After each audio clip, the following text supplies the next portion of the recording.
Israel Hamas के बीच जंग जारी है। हमास को नेस्तनाबूद करने के लिए इजराइल ने एड़ी चोटी का जोर लगा रखा है।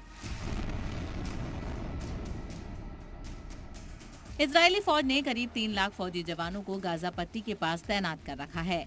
इजराइल ने दावा किया है कि जंग के बाद हमास इस लायक भी नहीं बचेगा कि वो उसके शहरियों को धमकी दे सके या मार सके।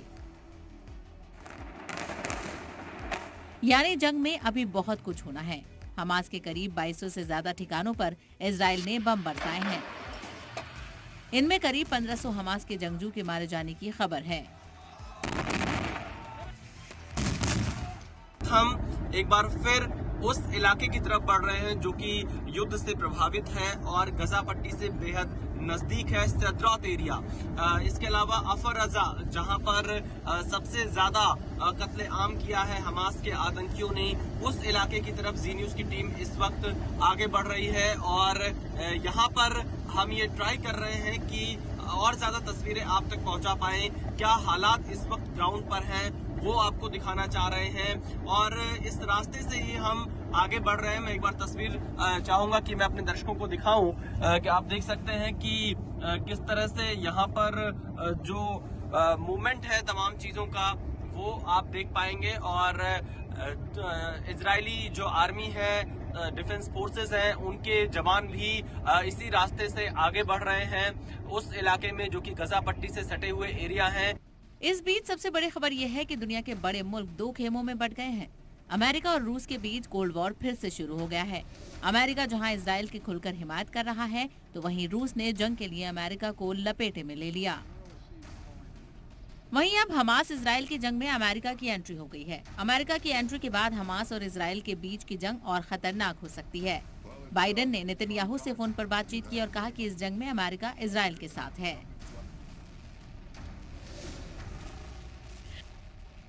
This moment, we must be crystal clear. We stand with Israel.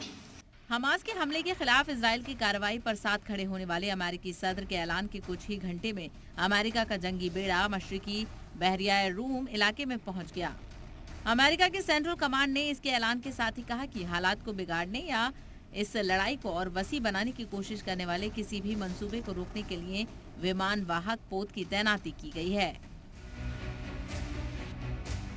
Israel को अमेरिका का साथ तो मिल गया, लेकिन रूसी सदर पुतिन को बाइडेन को घेरने का मौका मिल गया।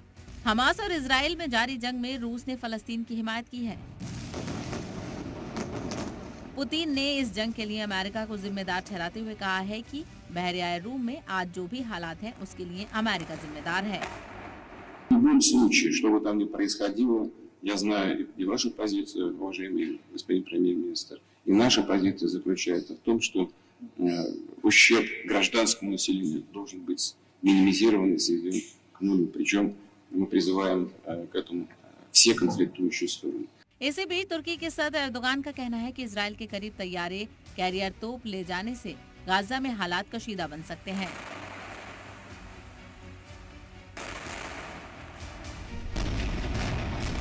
तुर्की के सदर तैयब एर्दोगान ने मंगल को इजराइल के करीब एक कैरियर स्ट्राइक ग्रुप को ले जाने के लिए अमेरिका की तनकीद करते हुए कहा कि इससे संगीन कत्लेआम होगा। Amerika uçak gemisini İsrail'e gönderiyor. Amerika'nın uçak gemisinin İsrail'de ne işi var? Ne yapmaya geliyor? Ve buraya gelen uçak gemisinin etrafında bütün botlarıyla, uçak gemisindeki uçaklarıyla ne yapacak? Orada bütün वहीं जंग के दौरान इजराइल खुलकर Gaza पट्टी इलाके में बमबाजी कर रहा है। इजरायली हमलों में हमास के फौजी कमांडर मोहम्मद दाइफ के रिश्तेदारों के घर को निशाना बनाया गया है। गाजा में रात भर किए गए इजरायली हवाई हमलों में खान यूनिस की किजान और नजर इलाके में हमास के फौजी कमांडर मोहम्मद दाइफ के रिश्तेदारों के घर पर बम बरसाए गए। खबर है कि इजरायली जेट प्लेन्स ने दाइफ के वालिद के घर पर हमला किया, जिसमें जंगजू दाइफ के भाई, उसके बेटे और भाई की वालिद की मौत हो गई। इजराइल की फौज ने हमास के तर्जुमान अबू उबैदा के घर को भी तबाह करने का दावा किया है। इजरायली फौज ने एक वीडियो शेयर किया और दावा किया कि इजराइल के लड़ाकू प्लेन्स ने अबू उदैबा के घर को तबाह कर दिया है। जंग को 120 घंटे से ज्यादा हो चुके हैं। गाजा पट्टी में टेररिज्म के खिलाफ कार्रवाई जारी है। जंग में कोई भी जीते, लेकिन जो विनाश हो रहा है उसको लेकर आने वाली नस्लें सवाल जरूर करेंगी। ब्यूरो रिपोर्ट, जी मीडिया।